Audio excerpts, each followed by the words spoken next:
hear the egalitarian clarion call everywhere. Everything should be equal. Everything should be equally distributed. We should strive for equity. It's like, wrong. Especially if you're a conservative. Wrong. What we want are just hierarchies of competence. Not everyone's a neurosurgeon. You know, if your father has a brain tumor, you probably want a hierarchy of competence for neurosurgeons, so you can pick the one that's the best, so that he might not die. That's what a hierarchy of competence is for.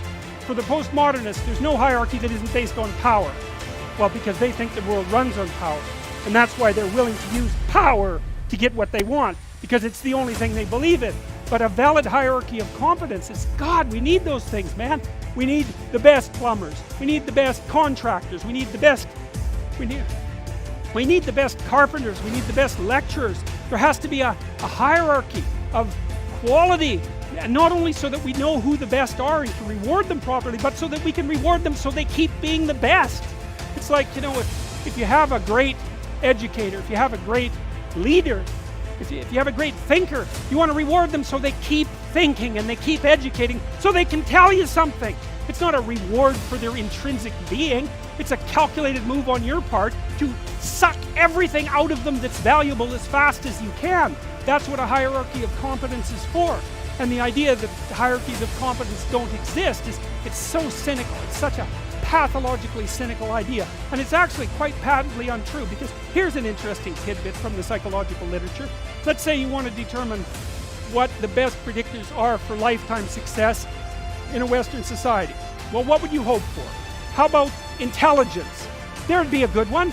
Let's hope the smart people occupy more positions of complexity, right? Because they're smarter. Would you want it any other way? Okay, and that's great. The number one predictor of accomplishment in Western societies is intelligence. So that means the system works. What's the number two predictor? Conscientiousness. Well, what's that? It's a trait marker for hard work. So who gets ahead? Smart people who work hard. Now, that doesn't account for every bit of the difference between people in terms of their hierarchical structure, because hierarchies aren't perfect. They're corrupt.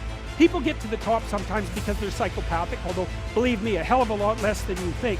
Because a psychopath has to keep moving from place to place, because once he reveals himself as deceitful and untrustworthy, he has to go find new suckers to fleece. So the idea that, you know, there's no distinction between a CEO and a psychopath, it's like, that's only made by someone who A, knows nothing about psychopaths, B, knows nothing about CEOs, and C, has something fundamental against the entire capitalist structure, because it's simply not true.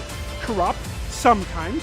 Greedy, sometimes. Short-sighted, sometimes running companies that are doing their best to auger themselves into the ground, and so, you know, it's bad people running a dying organization. But generally speaking, it's not the case. Our hierarchies of competence are reasonably functional. And not only are they functional, they're valuable. We need to know who the competent people are, and we need to reward them. And even more importantly, we need to tell young people, hey, there's some hierarchies of competence out there. Like 1,000 of them. Go be a plumber, man. But be a good one, you know? Be an honest one. I had a plumber once, you know. It was the night before we were putting drywall in our house. We were redoing a house. And he had put in all the plastic piping, you know.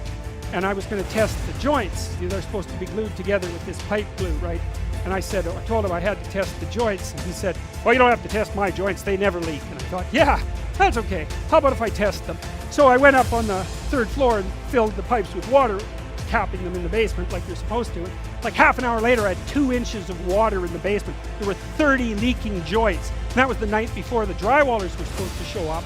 So he wasn't particularly competent. That's the point of that story. But even more so, he had put a bunch of the plastic pipe outside where the drywall would be, so it would have been sticking through the wall. So I spent a frenetic night, you know, sawing through plastic pipe and re-gluing joints so that the dryrollers could come in. What's the point?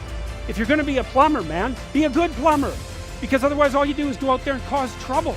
We don't need people to cause more trouble. We need people to solve problems.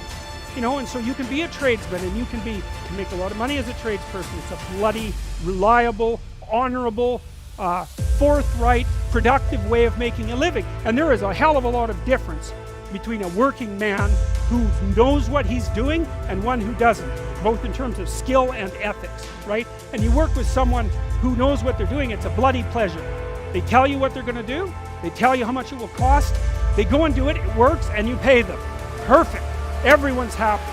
And that's what happens when you have genuine hierarchies of competence. And so you listen to these panderers of egalitarianism and equity, and they fail to recognize completely that there are differences in rank between people. It's not such a terrible thing, man. Maybe you wouldn't be a great lawyer. Like, it's certainly possible. Most people aren't. But that doesn't mean there isn't something you could be great at. There's lots of hierarchies to attempt to climb, and if you fail in one, go try in another.